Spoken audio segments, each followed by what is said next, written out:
Chapter 1. The Origin of the Primal Spirit, the Awakening of the Mind to the Great Tao. Poem reads: Before chaos split, heaven and earth were shrouded in disorder. Vast and boundless, no one could witness the scene, since Pangu broke through the primordial fog. From then on, clarity and murk were distinguished. All beings rest upon his boundless benevolence, and the creation of all things leads to goodness. If you wish to know the grand workings of creation, you must read The Journey to the West, Conquering Demons. It is said that the cycle of heaven and earth spans 129,600 years, forming one great epoch. This epoch is divided into 12 phases, represented by the 12 earthly branches: Si, Shi, Yin, Mao, Chen, Si, Wu, Wei, Shen, Yu, Sun, and Hai. Each phase lasts 10,800 years. Consider a single day. At Si, the young energy rises. At Shi, the rooster crows. At Yin, no light yet pierces the sky. At Mao, the sun begins to rise. At Chen, we break our fast. At Si, labor begins. At Wu, the sun stands high. At Wei, it begins to decline westward. At Shen, dusk falls. At Yu, the sun sinks. At Shi, twilight lingers. At Hai, the world quiets into night. When the final phase, Shi, concludes, the world plunges into darkness. 5,400 years into Hai, chaos reigns, and all beings vanish into the void. Another 5,400 years pass, and from the depths of darkness, light stirs once more.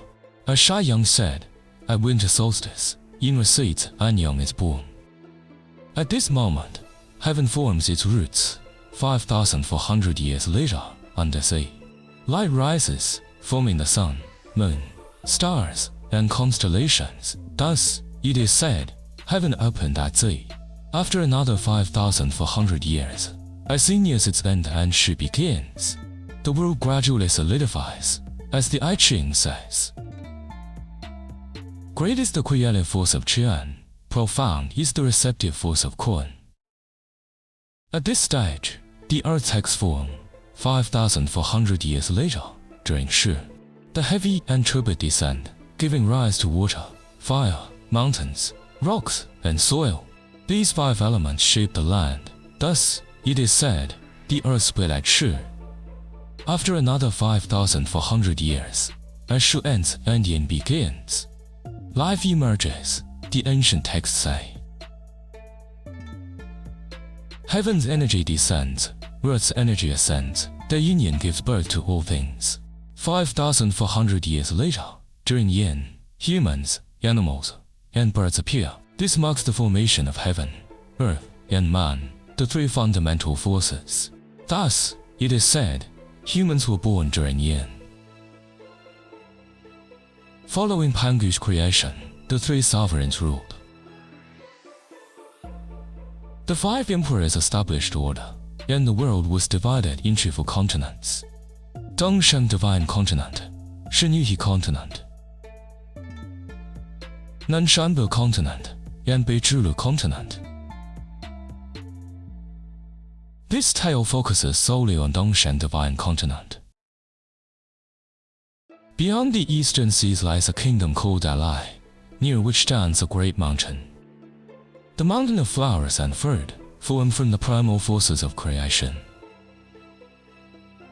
This mountain stands as the ancestral root of 10 islands, and the source of 3 divine isles, born from the remnants of chaos, and formed after the heavens and earth split. Truly a marvelous sight, your poetic ode testifies to this. Majestic over the ocean, commanding the Jade Sea, tide crash, fish return to hidden depths. Waves surge like snowy mountains, pearls shimmer in moonlit waters.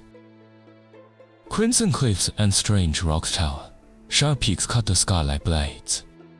Phoenixes sing on the red cliffs, killing rests beneath shaded stone. On mountain tops, golden roosters crow, dragons glide through hidden caves.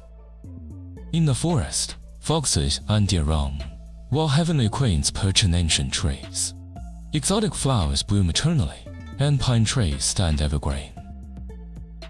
Peach trees bear fruit year-round, and clouds gather among bamboo groves. A dense canopy of vines drapes the ravines, lush grass carpets the slopes. At the mountain's peak stood a mystical stone, measuring 36 feet 5 inches high. With a circumference of 24 feet, these dimensions mirrored the heavens. 365 degrees in the celestial sphere, 0.2 for solar terms in the calendar.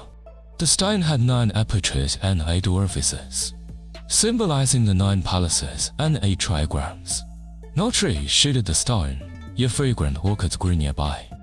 Over countless years, the stone absorbed the essence of heaven and earth, the brilliance of the sun and moon, until it became spiritually aware.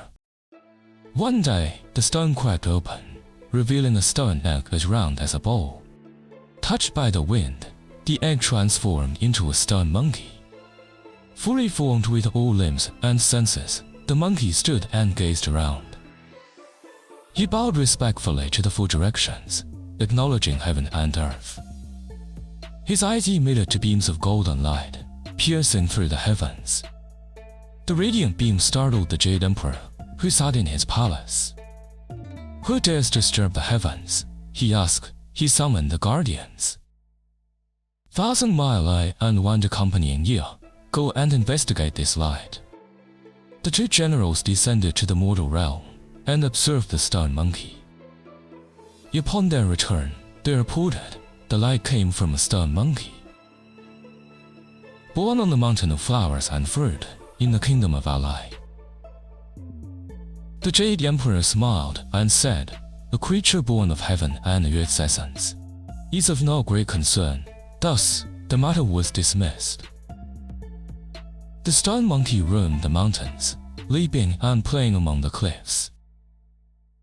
He ate wild fruits, drank from streams, and rested beneath the rocks. Tigers and wolves were his companions, deer and apes his kin. By day, he explored peaks and valleys. By night, he slept beneath the stars. Time passed unnoticed in the mountains, for there was no calendar to mark the years. One summer day, as the sun blazed, the monkeys sought shade beneath the pines. They climbed trees, plucked fruit, and played joyfully by the streams.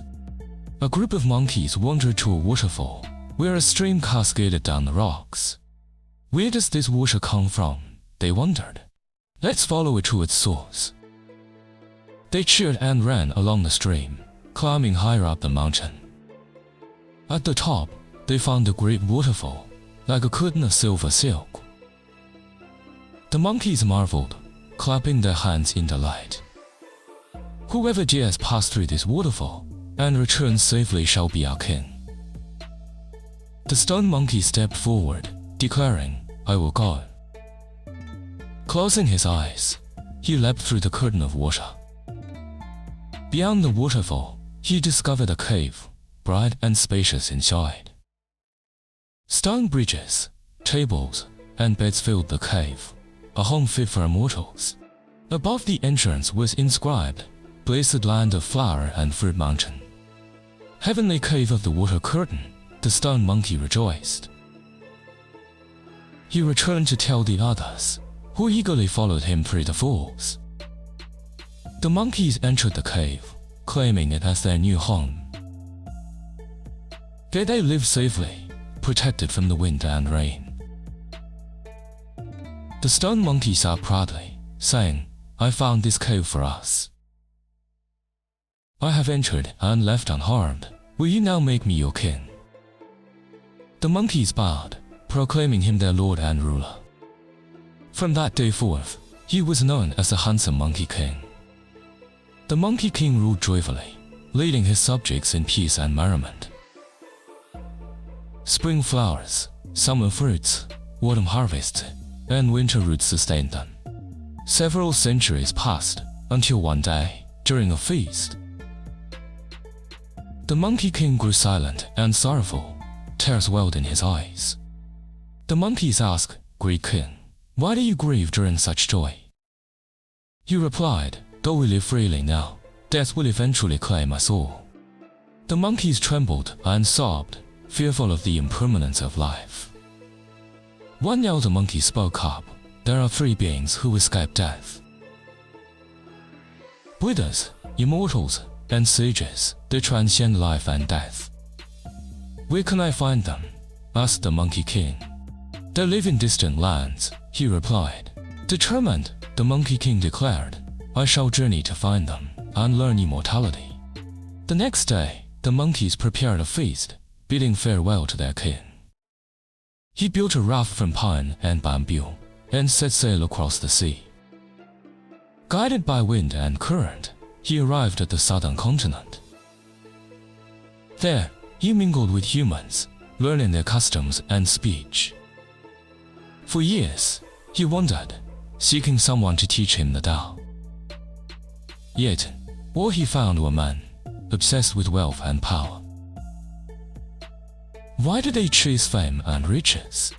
Ignoring their fleeting lives, he wondered. After 8 or 9 years, he reached the Western Ocean. Crossing the sea once more, he arrived at the Shenyu continent.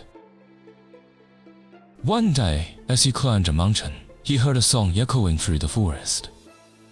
Following the sound, he found a woodcutter chopping wood. The Monkey King called out, "Old mortal, greetings." Startled, the woodcutter laughed, "I am no immortal, just a poor man." "Yet you son of Tao's truths," said Wukong. "Who taught you these songs?"